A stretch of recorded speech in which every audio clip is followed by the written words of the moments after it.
Apakah sudah terlihat? Sudah, Bu. Mantap. Oke, Bapak Ibu sekalian, pada pelatihan materi pertama ini saya akan menjelaskan sedikit terkait dengan materi ChemLab. ChemLab dengan pelatihan ChemLab sendiri bagi guru kimia.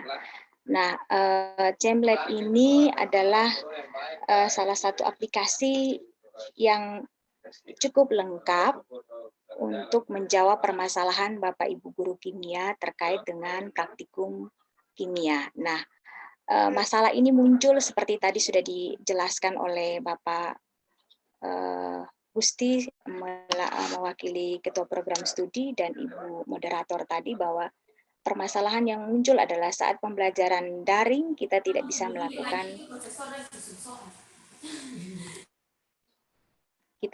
melakukan praktikum. Nah, ini mungkin merupakan salah satu aplikasi solutif yang bisa kita gunakan untuk menjawab permasalahan yang kita hadapi atau guru-guru kimia hadapi. Nah, untuk memulai saya akan memaparkan sedikit teori tentang ChemLab sebelum kita praktek menggunakan ChemLab. Nah, pertama kita perlu tahu apa itu ChemLab. Nah, ChemLab ini sebenarnya singkatan dari Chemistry Laboratorium atau Chemistry Laboratory. Ini biasanya dalam bahasa Inggris singkatannya. Nah, ini merupakan aplikasi kimia. Di dalam aplikasi ini berisi simulasi percobaan kimia. Nah, percobaan ini yang umumnya biasa dilakukan di dalam laboratorium. Jadi percobaan-percobaan ini dimasukkan dalam aplikasi ini, kemudian kita bisa simulasikan atau kita bisa gunakan dalam simulasi melakukan praktikum. Nah, mengapa kita bisa harus atau penting atau perlu menggunakan ChemLab dalam praktikum menjawab permasalahan praktikum kimia? Nah, ini adalah salah satu, tadi saya sudah sampaikan, adalah salah satu aplikasi virtual laboratorium, di mana pada aplikasi ini kita bisa melakukan percobaan, atau percobaan dilakukan tanpa masuk secara langsung ke dalam lab. Jadi kita hanya masuk ke dalam aplikasi, seolah-olah kita berada di dalam laboratorium yang berisi peralatan kimia dan bahan-bahan kimia. Ya, yang kedua, di aplikasi ini juga kita bisa melakukan eksplorasi percobaan kimia secara virtual. Nah, di sini Bapak Ibu bisa di aplikasi ini Bapak Ibu bisa melakukan kegiatan percobaan secara langsung. Jadi seolah-olah real begitu. Seperti percobaan secara langsung, seperti Bapak Ibu bisa menuangkan bahan kimia ke dalam gelas ukur, kemudian bisa mencampurkan senyawa satu dengan senyawa yang lain dalam suatu wadah yang sama, kemudian bisa mengukur suhu dari suatu larutan, dan seterusnya. Ada banyak sekali eksplorasi percobaan kimia yang bisa dilakukan dalam ChemLab.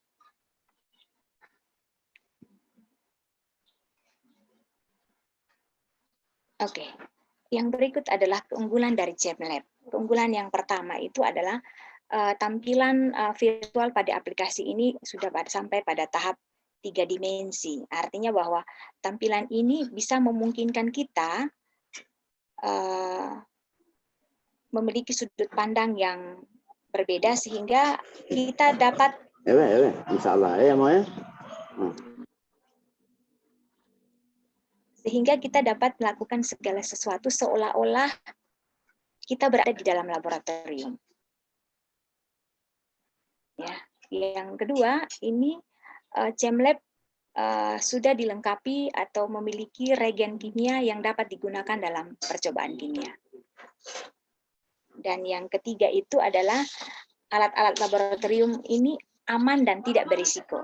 Ini artinya bahwa kita tidak perlu takut akan terjadinya terjadi pecahan pada alat-alat kimia yang kita gunakan, ataupun terjadinya ledakan dari reaksi yang kita lakukan. Jadi Bapak Ibu untuk JamLab ini relatif aman. Jadi risiko-risiko yang biasa terjadi di lab itu bisa seminimal mungkin tidak terjadi. Yang berikut, yang ketiga saya akan menjelaskan bagaimana mengoperasikan JamLab. Kita sudah tahu JamLab itu apa, keunggulannya apa ya. Sekarang bagaimana kita menggunakan JamLab.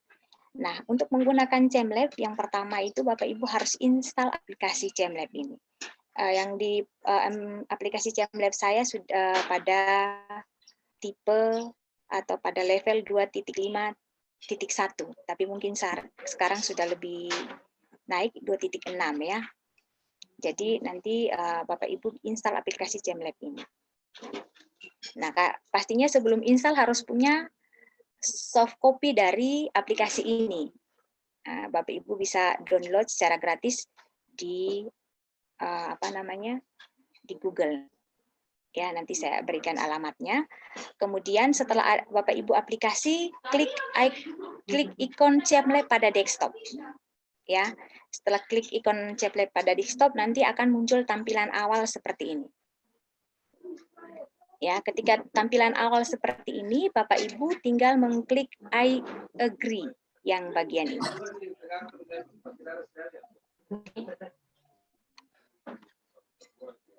Yang berikut,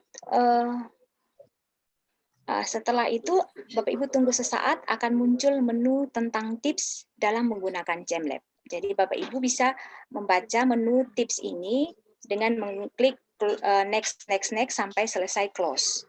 Atau kalau memang Bapak Ibu sudah pernah menggunakan JamLab, tinggal di close. Tinggal klik yang warna merah. Oke. Nah, setelah ini maka akan muncul modul simulasi praktikum yang disediakan oleh aplikasi JamLab. Nah, Bapak Ibu, saya sampaikan memang bahwa aplikasi JamLab yang saya pakai adalah aplikasi JamLab yang free atau tidak berbayar. Sehingga ini pada aplikasi ini langsung ditampilkan modul simulasi yang sudah disediakan. Ya, kalau kita kepingin bahwa kita ingin merancang percobaan kemudian menggunakan JamLab dalam mensimulasikan percobaan tadi, maka kita harus menggunakan JamLab yang Pro, artinya kita berbayar untuk menggunakan. Nah, yang untuk Pro itu kita sudah tersedia sekitar 200 zat kimia yang disediakan dalam virtual tadi. Jadi kita tinggal bisa mencampurkan sesuai dengan rancangan percobaan kita. Nah, karena saya menggunakan JamLab yang free, maka sudah disediakan modul oleh JamLab. Itu ada beberapa modul, ini tulisannya terlalu kecil, jadi nanti setelah diinstal Bapak Ibu bisa lihat. Ya, jadi kalau kita mau praktikum di situ, yang pertama itu yang saya ingat adalah titrasi asam basa. Nah, ini bisa digunakan untuk melakukan praktikum.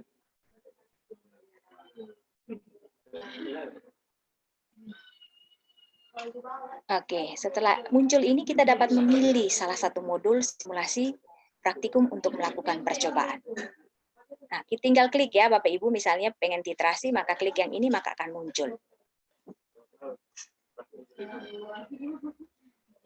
Oke, klik salah satu pada pilihan, kemudian klik OK. Akan muncul lembar kerja, kemudian klik Introduction untuk melihat rangkuman materi. Oke, jadi pada pada modul nanti ada muncul 3 menu. Introduction, ini adalah rangkuman materi atau pengenalan terhadap percobaan yang akan kita lakukan di bagian pojok paling kiri. Kemudian di menu kedua itu adalah prosedur atau cara kerja untuk melakukan simulasi atau percobaan. Ini di menu yang kedua bagian tengah sini. Kemudian menu yang ketiga paling terakhir sebelah paling kanan itu adalah menu observasi. Atau itu menu seperti LKS, melihat lembar kerja yang dapat diisi. Jadi lembar kerja ini memang dapat diisi. Jadi setelah melakukan praktikum, nanti di bagian menu terakhir ini ada observasi, di mana di situ berisi pertanyaan-pertanyaan, hasil observasi yang bisa diisi oleh peserta didik atau oleh kita yang melakukan percobaan.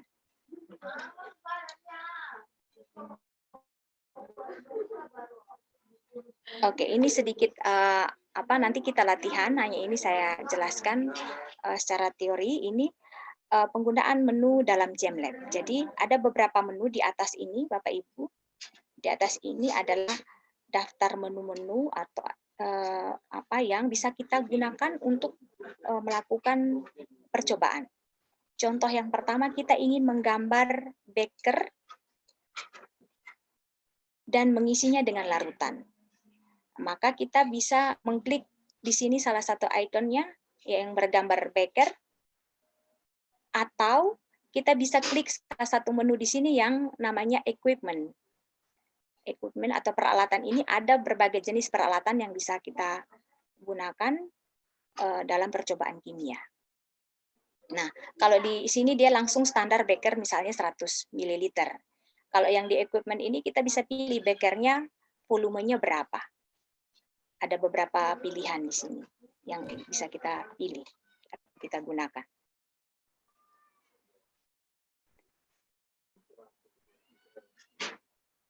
Oke, setelah kita memilih alat yang akan kita gunakan dalam percobaan, kita akan mengisi larutan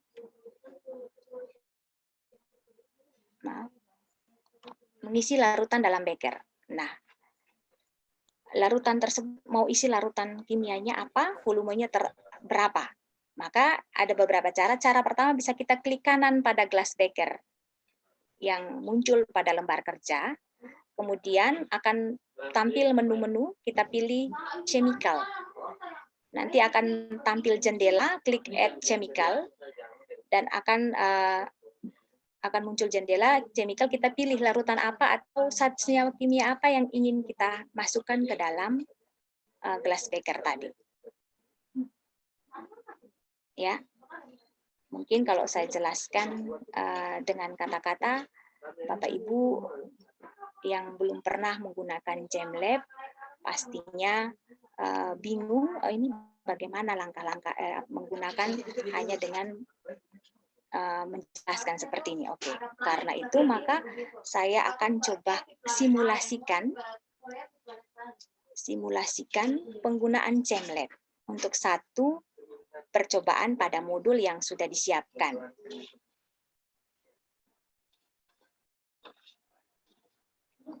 Oke, ini latihan menggunakan JamLab. Saya gunakan yang titrasi asam basa.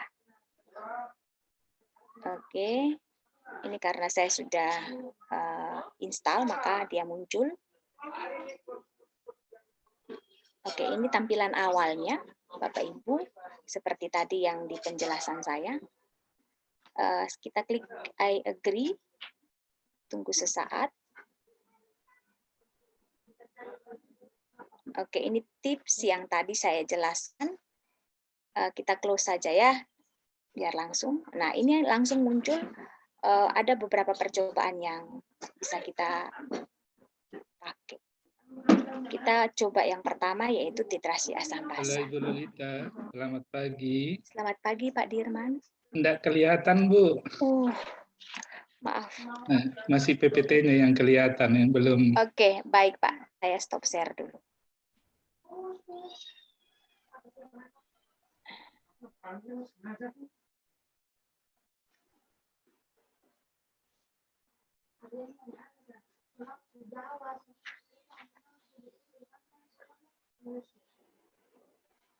Oke, terima kasih Pak Sudirman.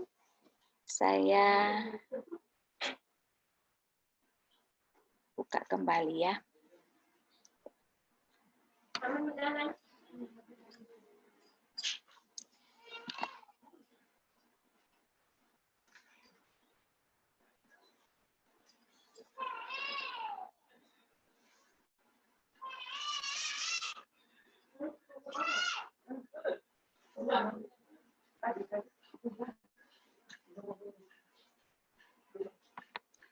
Bapak Ibu, apakah sudah terlihat?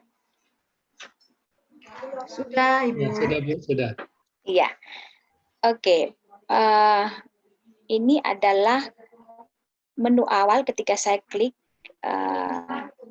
aplikasi JamLab pada desktop saya. Dia akan muncul menunya seperti ini, yang seperti tadi yang saya sudah jelaskan pada PPT. Kita tinggal klik I agree. Tunggu sesaat, akan muncul tips ini. Kita close saja supaya langsung pada latihan. Ini ada beberapa modul yang ditampilkan atau yang disediakan oleh JamLab. Kita coba yang literasi asam basa. Klik, kemudian klik OK.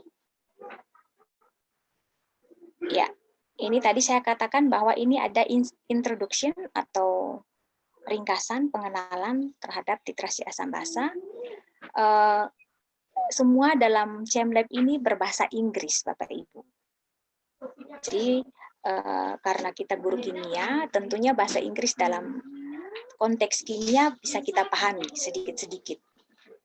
Ya, itu adalah cara cepat belajar bahasa Inggris. Konsep asam basa dalam bahasa Inggris tentunya kita paham. Oke, yang kedua kita bisa klik yang menu di yang tengah, ini adalah prosedur atau langkah kerja. Langkah kerjanya juga dalam bahasa Inggris, Bapak Ibu. Oke, kita latihan ya. Yang pertama, dia langkah pertama minta sediakan, masukkan asam 100 ml ke dalam Erlenmeyer. Labu Erlenmeyer sebanyak 35 ml.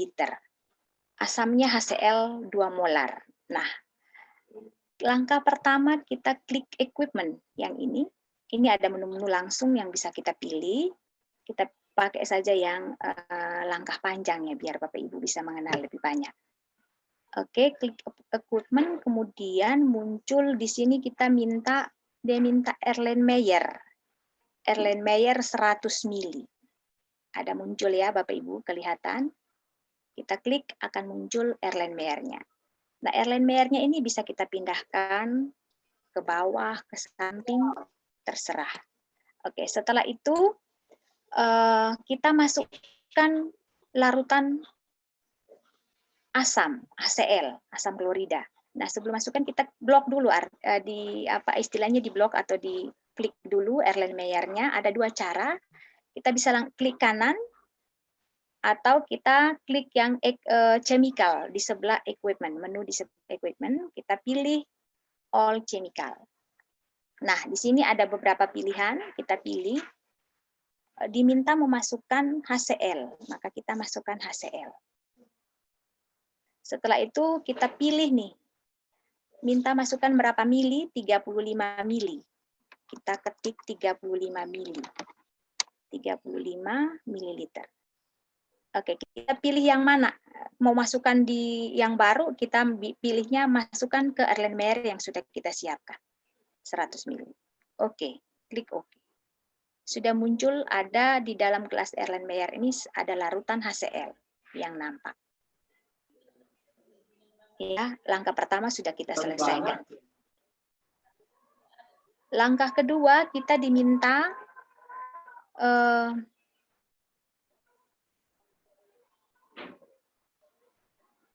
maaf ya, saya tidak terlihat. Kita diminta untuk memasukkan indikator.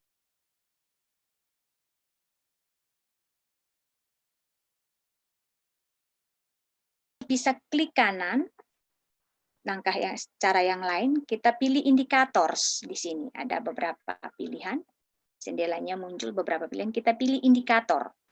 Nah, ini ada beberapa indikator, namun kita pilih indikator PP atau phenolphthalein. Berapa tetes, kita tinggal klik di sini, kita pilih 2 tetes. 2 tetes ya, kemudian kita klik OK.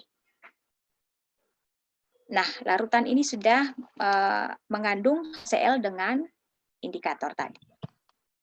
Nah, langkah ketiga dia minta, di situ minta sajikan grafik pH-nya. Caranya bagaimana? Kita select dulu Erlenmeyer-nya atau blok dulu Erlenmeyer-nya. Kemudian, minta maaf, dia minta display pH, artinya apa namanya? Tunjukkan tingkat keasaman dari larutan ini. Kita klik kanan, kita klik di sini ada pilihan pH meter. Nah, di sini langsung tertera pH dari larutan ini. pH larutan ini. Sudah muncul pH-nya. Step ketiga selesai. Step keempat, kita diminta untuk menghidupkan data titrasi. Caranya dengan blok dulu Erlenmeyer, kemudian klik kanan, klik di bawah ini, collect titration data. Klik. Ya, sudah selesai. Langkah keempat, langkah kelima, open the titrasi data window. Jadi kita diminta membuka data titrasi, data grafik titrasi dengan cara mengklik view titrasi data. Jadi caranya kita klik kanan lagi pada glass packer, ada menu 1 di sini, view titrasi data. Memperlihatkan data titrasi. Nah, dia akan muncul begini. Jadi nanti data titrasi ini akan muncul ketika titrasi itu berlangsung. Munculnya adalah berupa grafik data grafik titrasi. Ya, langkah kelima sudah muncul. Langkah keenam, kita harus mengisi buret dengan larutan NaOH 50 ml. Ya, kalau kita mau mengisi buret, berarti langkah pertama kita harus sediakan buretnya. Buret, di sini kita pilih buret yang 50 ml. Langsung muncul ya. Nah, di buret ini kita harus isi dengan NaOH. Kita klik kanan saja, pilih chemical. Nah, kita pilih senyawa kimia yang akan diisi di buret, yaitu NaOH yang ada. Ya, isinya sebanyak 50 ml. Kita ketikkan 50 ml. Ini tidak usah diubah, Bapak Ibu, tinggal klik OK. Nah, buretnya telah terisi oleh larutan NaOH 50 ml. Langkah selanjutnya, titrasi. Nah, sekarang kita lakukan titrasi NaOH dan dengan HCl tadi. Nah, caranya adalah, Bapak Ibu, kita lakukan titrasinya adalah, Bapak Ibu tinggal mengklikkan, ini adalah gambaran buret di sini. Volumenya 50, kemudian start volumenya juga di 50 mili. Kita ketikkan saja 50. Kemudian end volumenya nanti ketika terakhir titrasi ini berakhir, baru kita ketikkan hasilnya, ini akan berubah. Nah, caranya kita buka buretnya dengan klik salah satu panah ini. Buretnya akan terbuka. Data titrasinya akan muncul secara otomatis. Jadi kita ingin mempercepat, maka kita tambahkan lagi. Kecepatannya di sini akan terlihat bergerak, ini juga bergerak turun dengan cepat. Kita lihat data titrasinya di samping.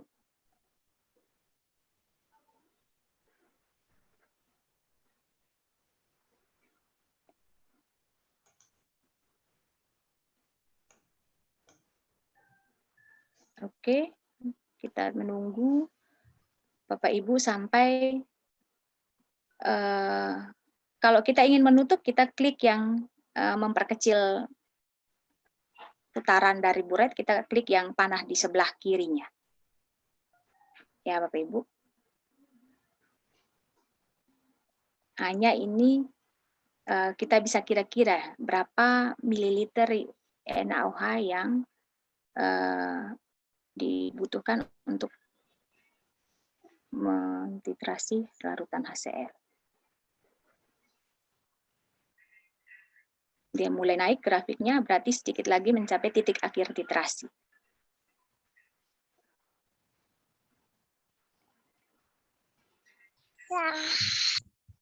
Ya, kita Ya, kita tutup, close di sini. Ya. Oh, saya terlambat. Oke, Bapak Ibu, ini akan terlihat seperti ini di akhir titrasi, warna larutannya menjadi merah muda atau pink. Kemudian grafiknya akan muncul seperti ini. Nah, Bapak Ibu tinggal ini volume akhirnya berapa? Kita ketik sesuai dengan yang ada, 13,9 atau 13,9. Nah, ini nanti kita akan peroleh 50 kurang 13,9 ini adalah jumlah volume yang dibutuhkan untuk mencapai titik akhir titrasi tadi. Ya. Kemudian Bapak Ibu setelah ini Bapak Ibu bisa mengisi lembar observasi di sini, volume awal berapa, volume akhir berapa, total volumenya tadi sudah ada dan menjawab pertanyaan di sini. Jadi bisa langsung diketik Bapak Ibu. Volume awalnya dari buret tadi adalah 50 ml. Kemudian volume akhirnya adalah 13,9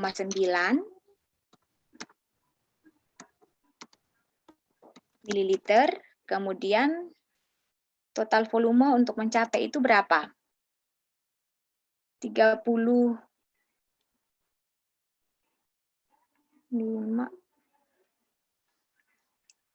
Tinggal dikurangi 50 dikurangi dengan 13,9. Jadi ada 36,1. Ya, Bapak Ibu. Ini tulis 36,1 ml. Ya, jadi Bapak Ibu nanti di sini Bapak Ibu bisa juga mengetikkan jawaban dari pertanyaan ini. Apa yang terjadi ketika ada kenaikan pH sampai titik akhir titrasi terlihat? Ya. Oke. Demikian saya menjelaskan terkait dengan latihan sedikit tentang JamLab. Saya kembali ke PowerPoint tadi saya.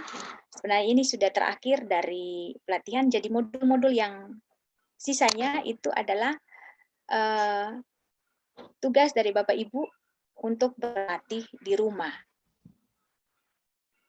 Ya, mau bisa dengan bimbingan saya nanti. Jadi kalau saya berlatih satu persatu, maka sampai sore pun tidak akan habis ini. Jadi pertama mungkin itu saja yang bisa saya sampaikan terkait materi saya tentang JamLab.